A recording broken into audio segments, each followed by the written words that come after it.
Alright everyone, right now the war lovers are trying to keep us in Syria, and they're using two excuses. The first that they tried was, well, we're abandoning our allies, the Kurds, if we leave. The ISIS members might attack them or something, or Assad. Oh my god, it'd be terrible if Assad reasserted control over his own fucking territory. That'd be a really, really terrible thing. I'm sure it would, like, really harm the stability of the region, right?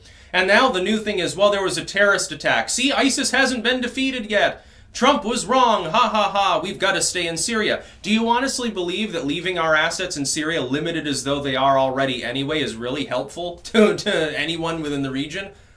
Look, Assad's slowly encroaching on the region where they were attacked to begin with. Our forces can't even operate in Assad's territory, except from the sky, and then usually in an antagonistic manner as well. You've got a powder keg situation where you've got fucking, what, 6 or 7 different military and non-state actors in proximity to one another, firing at one another, potentially false flagging one another's attacks. You could end up in another Cuban Missile Crisis scenario over our involvement in Syria. I've never thought that that was necessary. Look, our presence in Syria, in the Obama era, right? Syrian civil war begins, U.S. condemns Assad, oh my god, he's bombing civilians, blah, blah, blah. We must do something. The FSA is our boys in the region. There's, you know, ISIS climbs out of control. We're going to have to do something about this. So we begin arming and funding the FSA. And remember, at first it was, don't worry, folks, it's just non-lethal aid and some tactical training. That's all we're giving. We're giving them, like, medicine and field uniforms and shit. Then we find out that everything shy of nuclear weapons was handed over to them on a silver platter, at the same time that Obama was arguing that Americans shouldn't be able to have a magazine that holds more than 10 bullets. I'm sitting there thinking to myself how fucking funny that is and how dysfunctional the fucking Obama administration was. Bush administration wasn't helpful either. I never thought we should be in Syria in the first place. I've studied our involvement in Egypt. It was dumb. It's like now they want to send Pelosi over for a diplomatic meeting with the country that her president, one of her close friends, tried to completely destroy in a coup attempt with the Muslim Brotherhood. The Syrian civil war. Never should have gotten involved. No, we shouldn't have ousted Gaddafi. Fuck Gaddafi. What was he doing with regards to us in the region? He was settling down. He had settled down since the earlier years, the Clinton administration. The only foreign involvement we have right now that's bringing about positive results, really, is in Korea. I'm sorry, but after so many fucking years of nonstop war and conflict in the Middle East, can't we just fucking leave it alone and let these countries solve their own problems? No, I don't care if Assad kills a bunch of people.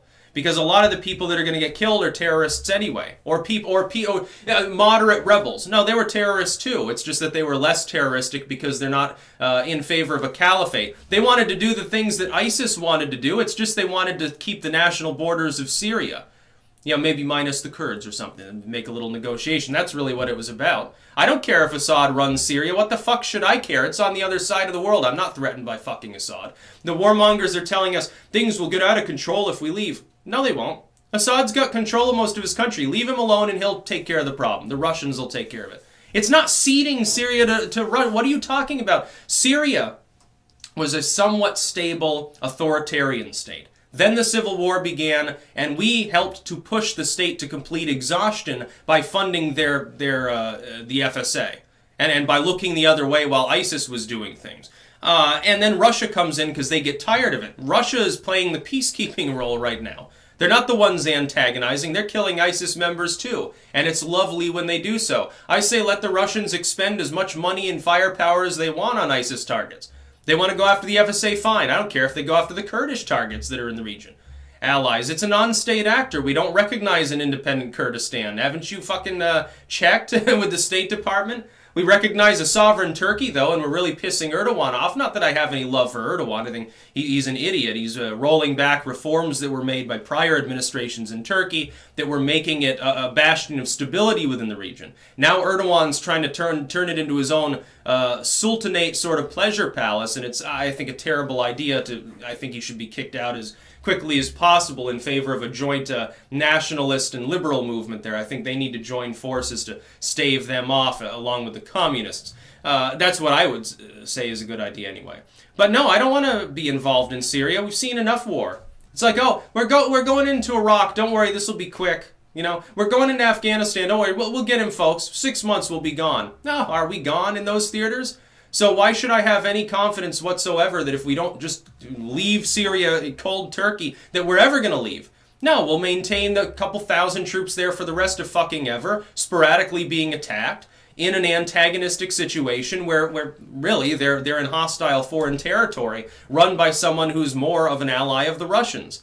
I think that that's a bad idea. Focus on something else. Focus on bringing peace to Korea and shoring up our defenses in Eastern Europe, oddly enough. Leave the Middle East alone. Those countries can fend for themselves. You know, if people are people, all people are created equal. Okay, well then they have equal sovereignty. I don't care what Assad does in his territory.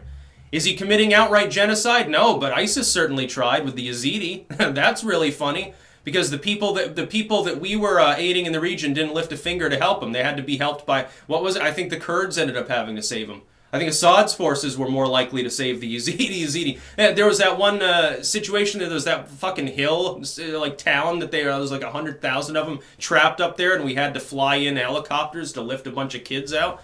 Yeah, what a wonderful time we've had in Syria. Okay, I think playtime's over. Let the adults handle foreign policy, because Bush and Obama were morons, really, when it came to it. Foreign policy, they both F-, total failures. That's about all.